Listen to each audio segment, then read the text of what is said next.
So today we're talking about revive your team's motivation. Some people find that the team goes in waves. Others find that it's about they've come into the role and it's about bringing them up or trying to increase that motivation, or else is maintain that motivation so you can be in different situations. Today we'll talk about the 5 pillars of what makes a great team motivation and get that team thriving so that they are succeeding. So we're Hello Performance. I'm Marita Price, the director. I know some of you guys in the room, so lovely to see you come back. We're going to cover today, why does it happen? Why does motivation go down? What are the 5 pillars of team motivation? So you can check, what do you have? What do you not have? We're going to do a short personalized coaching for you guys. It's so that you walk away with something that is useful for you. We'll do a Q&A session, and then we have 3 gifts for you if you stay until the end. So over to you guys. What are the challenges you have experienced, faced, observed in motivating teams? People feeling overwhelmed, Tina? Absolutely. Understanding what actually motivates different people. Brilliant, Jared. Absolutely. And everyone is different and everyone has different motivators. Jody, people are already checked out. Oh, is that Jody? Do you mean people who are leaving or who are just already demotivated when you take over? Mentally, totally just checked out. Just checked out. They are just, yeah. Still performing, Jody, or underperforming? Either, I suppose. Either, both, yeah. But checked out. And it's like banging against a wall, trying to get through on what does actually connect with those people. How do you spot a happy, engaged team? Happy, smiling, productive. So yeah, that last word is key. Happy, smiley, and productive. I'm going to say a collaborative team, really working together to help each other and come up with solutions. Yes. Energetic, Jared, that is a really great measure. Do you feel that? You can feel it. What would we notice in meetings? People will actually participate. Yes, involved, absolutely. Jared said people contributing, not sitting back. Absolutely. So just observe what meetings you're in today. A few minutes, you can literally take that litmus test and that temperature check. Are people sitting back? That might be your own team you're talking about, but you may also be part of different teams. You know, what is that word team? To work as a team, you need to be interdependent. So that's where you really see teamwork. And the question you have, do these people, are they interdependent on each other? Then they need to work as a team. That's when you know that you need that motivation and high engaged. So we just did a poll this week on LinkedIn, and we asked, what's your biggest team challenge right now? Keeping the team motivated is the biggest challenge for leaders, managers, many reasons on why that motivation is being hit. But for you as a team leader, what can you do to take away to ensure that you are doing what you need to do to keep that team motivated? So let's get straight into what we can do. So we talked about the problems. We know it's one of the biggest issues for you as leaders or us as leaders. Let's take a step back. As leaders, what's the benefit to you if the team is happy, engaged, and as Jared said, not sitting back and contributing? They're productive and they produce really good work and they want to do a really good job. Then success as a team, you're achieving as a team. Absolutely, Jody. So what does that mean for you, Jody, then as a leader? So you can do a better job as well. And then obviously the business does a better job. And then, you look great. And then, more rewards will ultimately come down to the whole team.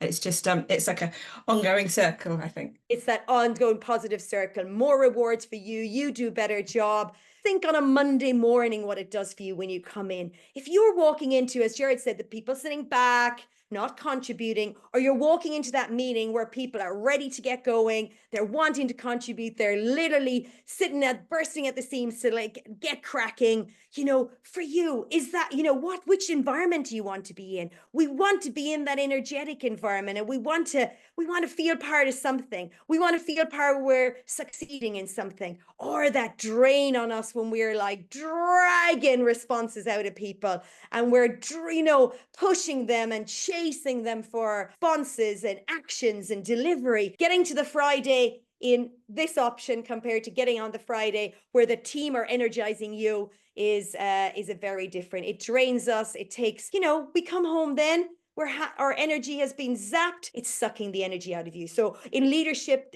coaching, we always talk about you have a finite energy. Where is that energy being used? So here are our 5 pillars for a happy, motivated, successful teams. Trust and empowerment is key. Building that foundation of, fostering that open communication, transparency, but giving the team members autonomy, allowing them to take initiative and make decisions. Do the team members have the authority to take initiative and make decisions? So it's a really great question to ask yourself. Do my team members do they have the authority to make decisions? Ask yourself that question as well. Do I have the authority to make decisions? And for each of your team members, be really clear. What do you have the authority to make a decision on and what you don't? If then I have freedom within that boosts confidence and that boosts ownership as well. Then second one, engagement through clear communication. 2 things on that. One, what is the purpose of this team? Companies have set themselves up well. They have a great purpose. And I want to know where I fit in that bigger purpose. But bring that down to your own team and say, what is the purpose of our team? Why do we exist? What value do we bring? And the clearer you are in that, the more engaging and exciting that is. I know how I contribute to the bigger picture then. Next, as a team member, what is my responsibility, my roles, and my goals? How clear is it? Is it clear when I am doing okay?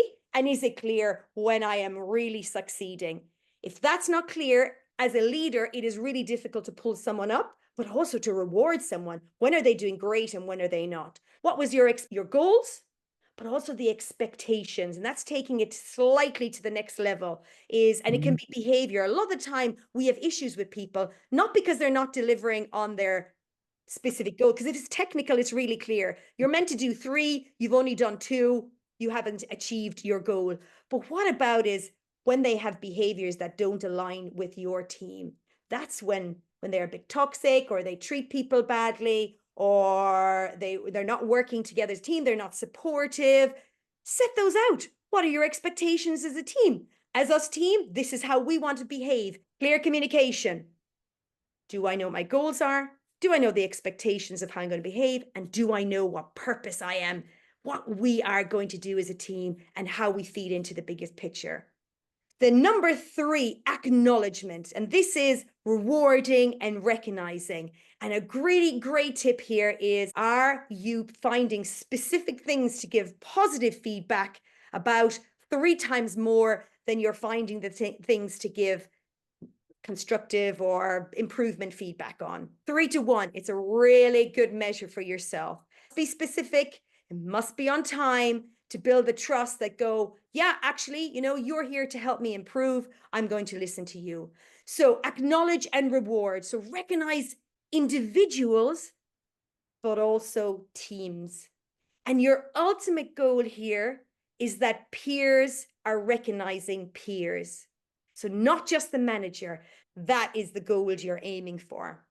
Celebrating successes, it boosts morale and encourages continued effort. So one thing I had when I was operations I worked in Sweden in a large manufacturing, and we used to have Fizzy Fridays where we'd go celebrate all our successes, and FUCK Fridays where we used to talk about all our mistakes or failures or things that we hadn't gone so well.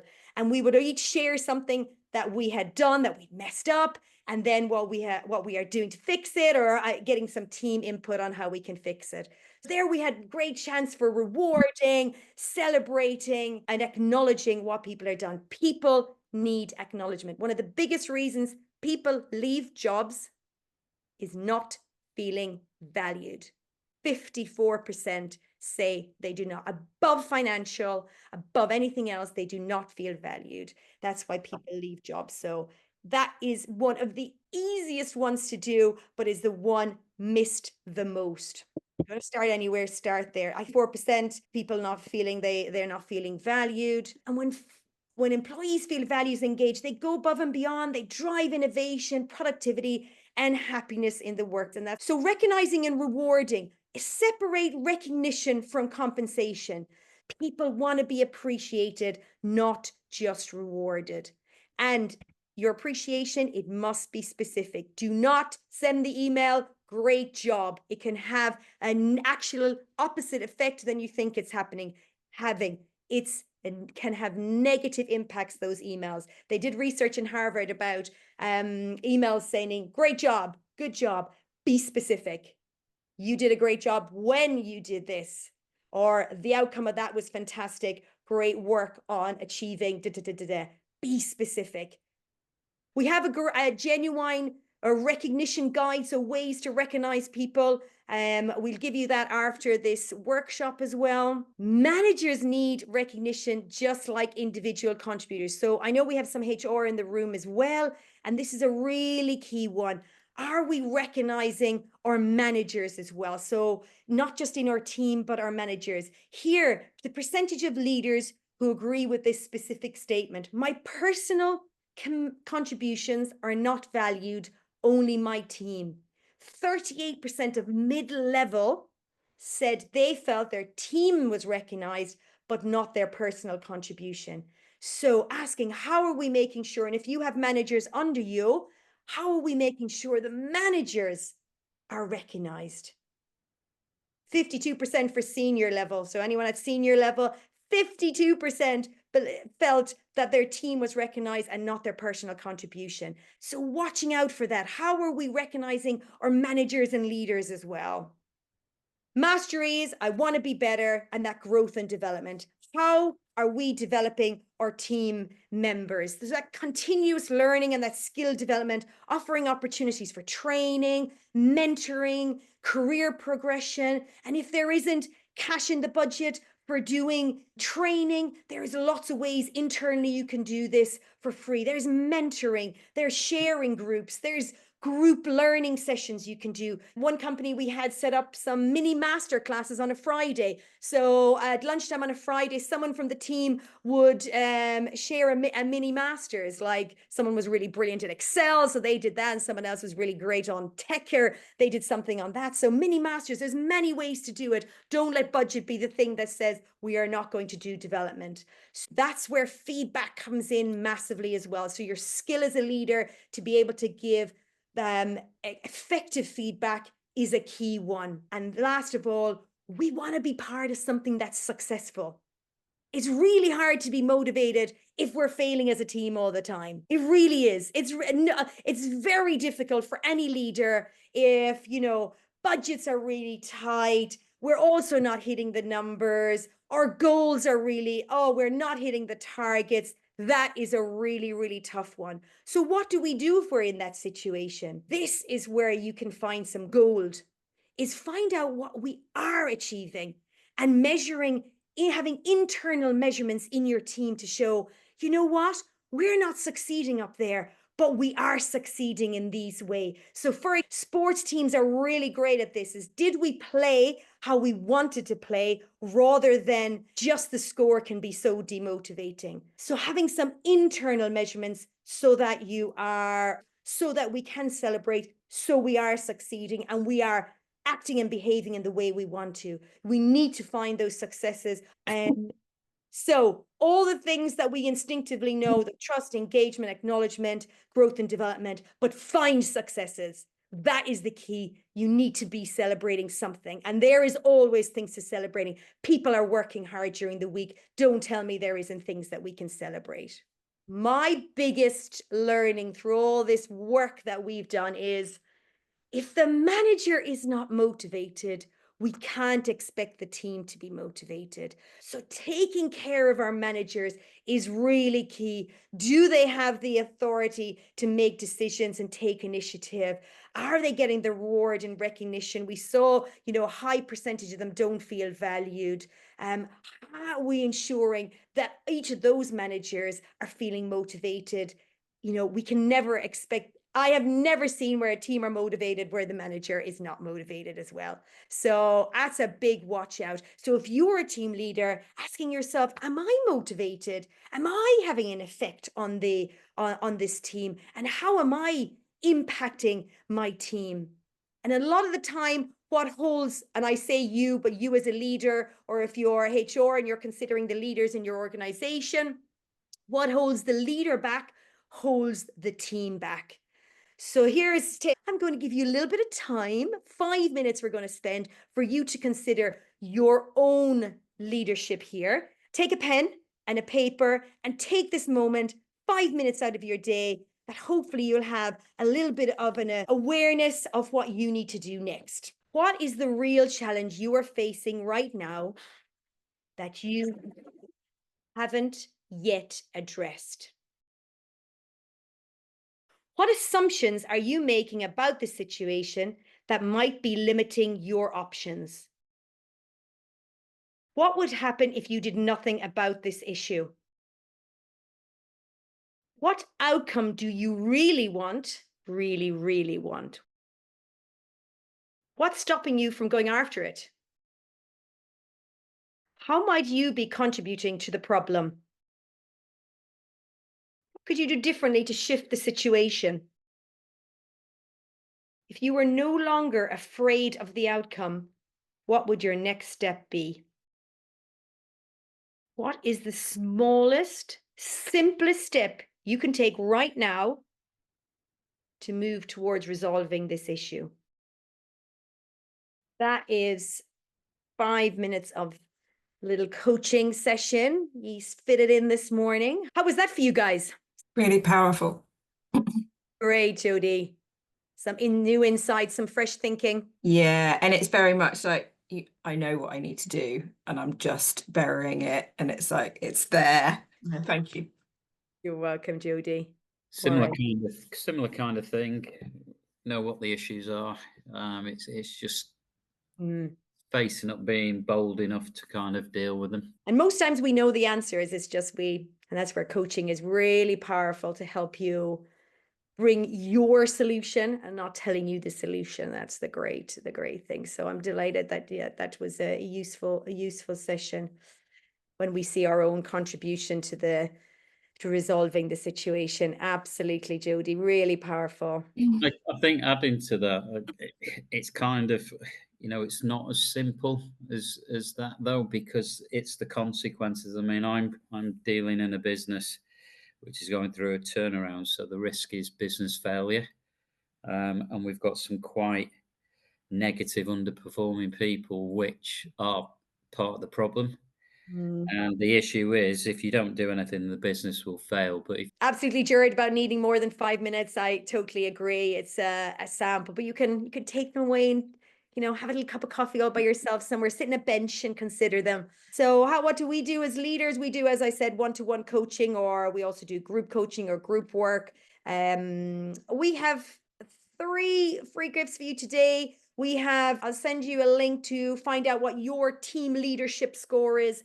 So those components, those 5 pillars, there's 10 questions finding out what are your skills in being able to deliver this, and it gives you a score at the end. And also you get a personalized report, tips and hints on what you can do to improve your score. We have the genuine recognition guide, so just hints and tips on how to give real genuine recognition now that I'm banning the great job email.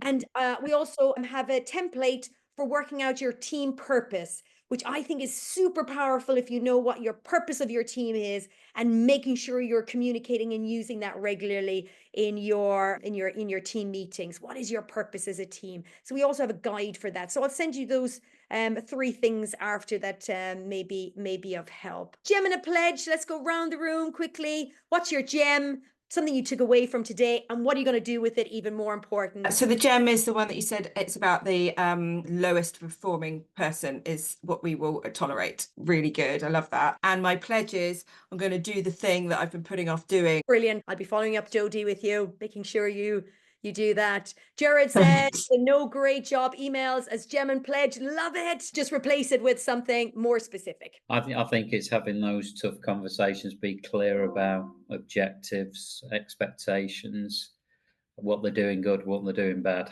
but make sure there are some clear actions from that and expectations around what needs to happen next. Brilliant. Emma, setting the standards clearly, setting objectives. Love that. I think my thing is, you can be stuck with problems in your head over and over. Writing it down really does help solve things sometimes. And so kind of that silent coaching, I think doing that with problems. And then my pledge is to speak with directors and come up with a strategy for business development in our local area and focus on that. Have a great day, guys, and I will send you your free gifts in the follow-up email.